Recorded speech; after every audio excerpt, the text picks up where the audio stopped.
Hello everybody, this is Garum, and of course I am ignoring reality.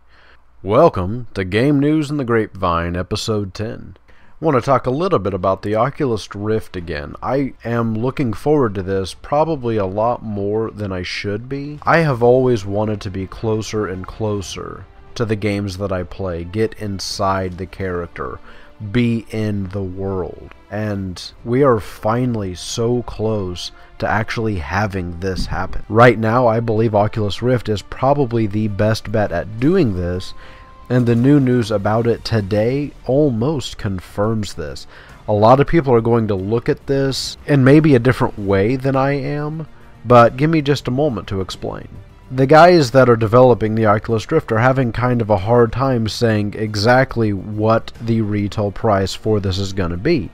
And it seems like they just keep jacking the price up. Initially it was more than $300.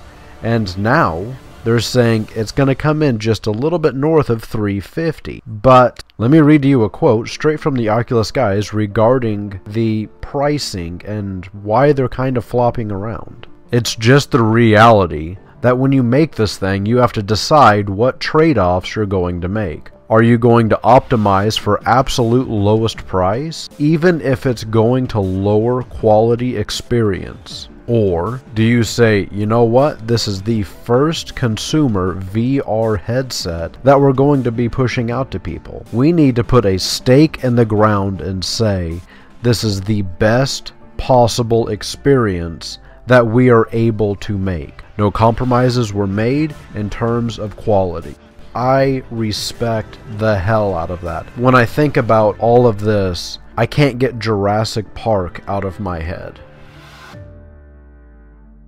Alright, so we learned, oh boy, it's been almost 2 months ago, that Deus Ex Mankind Divided came out with a really kind of stupid pre-order idea. It was all about augment your pre-order, and it really kind of ticked off a lot of people. What this was a tiered reward system where the more people they got to pre-order this, the more rewards would be for everyone that pre-ordered it, which is kind of insane. Like, well, we was going to give you this one, but we didn't get the extra 1,000 guys that we was hoping for, so you know, you don't get anything there or above. That's ridiculous. You're not rewarding the player for putting faith in your product. Instead, what you're doing is saying, well, we want to be a big deal, so unless you help us be a big deal, then you're not really going to get much of a reward out of this. Reward the people that stand behind you and ignore the rest. Finally, someone must have really given them a good talking to, because they've decided, okay, maybe this was kind of dumb. We're going to totally cancel it. We apologize. If you have pre-ordered the game, you will get everything. And again, bring this little picture up, that does not include the 4-day early release. They decided, yeah, we're not going to do that. We will get all the in-game rewards excluding the Tier 5 4-day early release. The other way to be able to get this stuff but not pre-order it is you have to get the Day 1 edition. Alright, here, Kickstarter is kind of really becoming a big deal. I'm kind of a big deal. Really? People know me.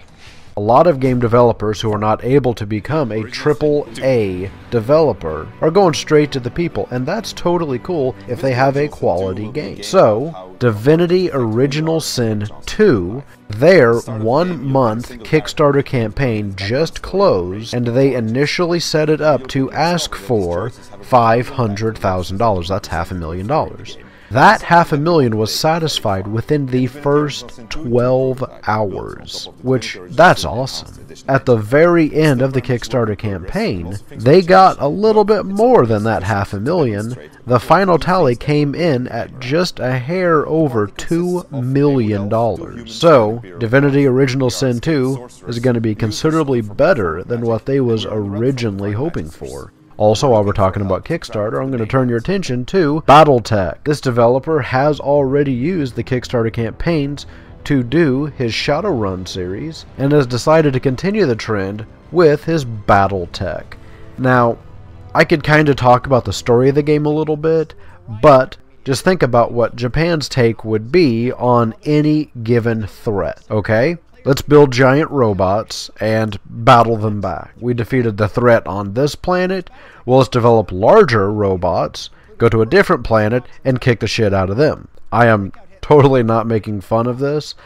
I love being inside any kind of giant robot, associating myself with any kind of giant robot, or being in the proximity of any giant robot. I have been an avid Japanese fan for my entire life. When I saw this one, which is more of like a turn-based strategy giant robot game, oh hell yes, I'm totally down with this. Now, we're going to talk about all new game releases within the next week with our 7-day game drop. Okay, for October 6th, we have a few game releases, starting us off with Disgaea 5, Alliance of Vengeance. This is going to be strictly for the PlayStation 4 and has a Metascore of 81.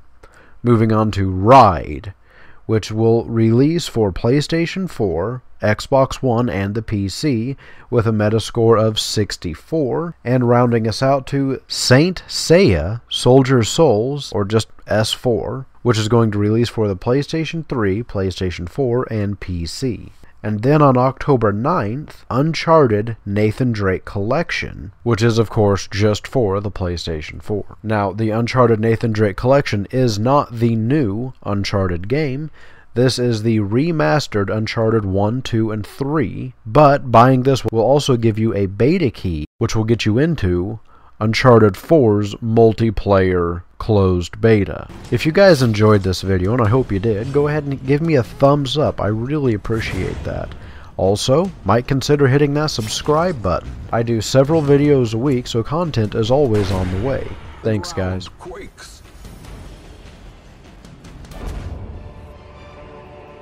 Seize this momentum.